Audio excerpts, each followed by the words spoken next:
Electrician परीक्षा की तैयारी चल रही है? अगर हाँ, तो ये रैपिड रिवीजन बिल्कुल सही जगह है। अगले कुछ ही मिनटों में हम सब मिलकर इलेक्ट्रिशियन थ्योरी के सबसे जरूरी कॉन्सेप्ट्स को फटाफट दोहराने वाले हैं। हाँ, पता है, परीक्षा एकदम सिर पर है और रिवीजन के लिए वक्त बहुत कम बचा है ना?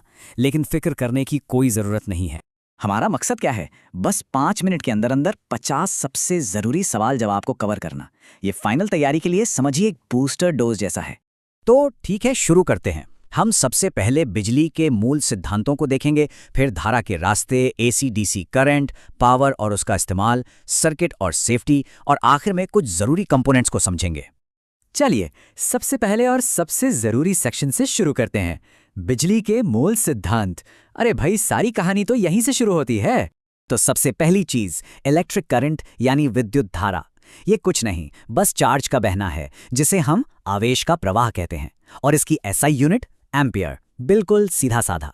अच्छा, अगर करंट पानी के बहाव जैसा है, तो सोचिए वोल्टेज वो प्रेशर है जो उस पानी को पाइप में धक्का देता है। बिना इस धक्के के, मतलब बिना वोल्टेज के, करंट आगे बढ़ ही नहीं सकता, और इसे हम नापते हैं वोल्ट में।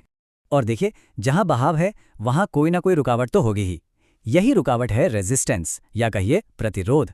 ये करंट के रास्ते में एक स्पीड ब्रेकर की तरह है। इसकी यूनिट है ओम। अब इन तीनों दोस्तों, वोल्टेज, करंट और रेजिस्टेंस, को जो एक साथ बांध कर रखता है, वो है ओम का नियम, V=IR। ये फॉर्मूला तो समझ लीजिए हर इलेक्ट्रिशियन के लिए सबसे जरूरी है, इसे कभी नहीं भूलना।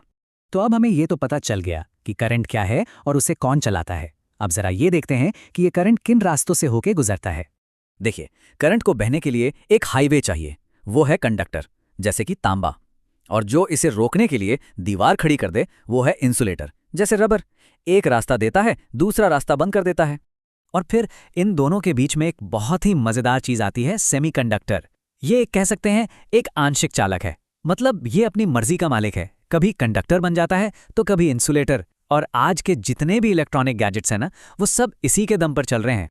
करंट का बहना भी एक जैसा नहीं होता, इसके भी अपने अपने स्टाइल हैं। चलिए, इसके दो मेन टाइप, एसी और डीसी, के बीच का फर्क समझते हैं। फर्क बहुत ही आसान है।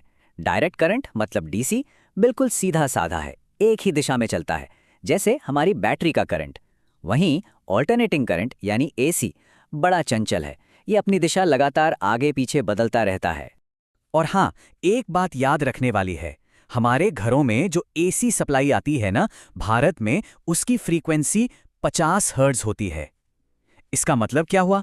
इसका मतलब ये हुआ कि करंट एक सेकंड में 50 बार अपनी दिशा बदलता है। कमाल है ना?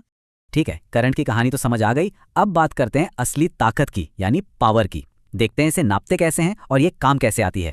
चलिए, कुछ जरूरी यूनिट्स पर एक नजर डालते हैं फटाफट। पावर की यूनिट है वॉट, एनर्जी की जूल, घर की बिजली की यूनिट क्या होती है? किलोवाट घंटा, यानी किलोवाट आवर। इंडक्टेंस के लिए हेनरी और कैपेसिटेंस के लिए फैराड। ये सब याद रखना है। अब आते हैं बिजली के 3 बड़े खिलाड़ियों पर। पहला, ट्रांसफॉर्मर, जो वोल्टेज को ऊपर नीचे करने का काम करता है। दूसरा, मोटर, जो बिजली को लेकर उसे घूमने की ताकत यानी मैकेनिकल एनर्जी में बदल देती है। और तीसरा, जनरेटर, जो ठीक इसका उल्टा काम करता है, ये घूमने की ताकत से बिजली पैदा करता है। देखिए, बिजली जितनी काम की चीज है उतनी ही खतरनाक भी हो सकती है, इसीलिए सर्किट और सेफ्टी को समझना सबसे ज्यादा जरूरी है। सर्किट मोटे तौर पर 2 तरह के होते हैं। सीरीज सर्किट में करंट के लिए बस एक ही सिंगल लेन सड़क होती है, लेकिन पैरेलल सर्किट में करंट कई रास्तों में बढ़ जाता है, बिल्कुल एक मल्टी लेन हाईवे की तरह। हमारे घरों में यही पैरेलल वायरिंग होती है। अब सेफ्टी के 3 हीरोज को याद रखिए। पहला, फ्यूज, जो खुद कुर्बान होकर, मतलब जलकर, हमारे सर्किट को बचाता है। दूसरा, एमसीबी, ये एक मॉडर्न फ्यूज है जिसे हम रीसेट कर सकते हैं। और तीसरा, अर्थिंग, जो हमें जानलेवा इलेक्ट्रिक शॉक से बचाने के लिए है। तो चलिए, अब हम अपने इस क्विक रिवीजन के आखिरी पड़ाव पर आ गए हैं। यहां हम कुछ मेन कंपोनेंट्स और नापने वाले टूल्स पर नजर डालेंगे। ये 2 सिंबल बहुत काम के हैं, इन्हें पहचान लीजिए। एक है कैपेसिटर, जो इलेक्ट्रिक चार्ज को स्टोर करने का काम करता है, एक छोटी बैटरी की तरह। और दूसरा है इंडक्टर, ये मैग्नेटिक फील्ड के रूप में एनर्जी को स्टोर करता है। और इन सबको नापने के लिए हमारे पास 3 मेन मीटर हैं। एमीटर नापता है एम्पियर यानी करंट, वोल्ट मीटर नापता है वोल्टेज, और ओम मीटर नापता है ओम यानी रेजिस्टेंस। देखा, इनके नाम में ही इनका काम छुपा है। तो देखा, हमने कितनी तेजी से 50 से भी ज्यादा कॉन्सेप्ट्स को कवर कर लिया।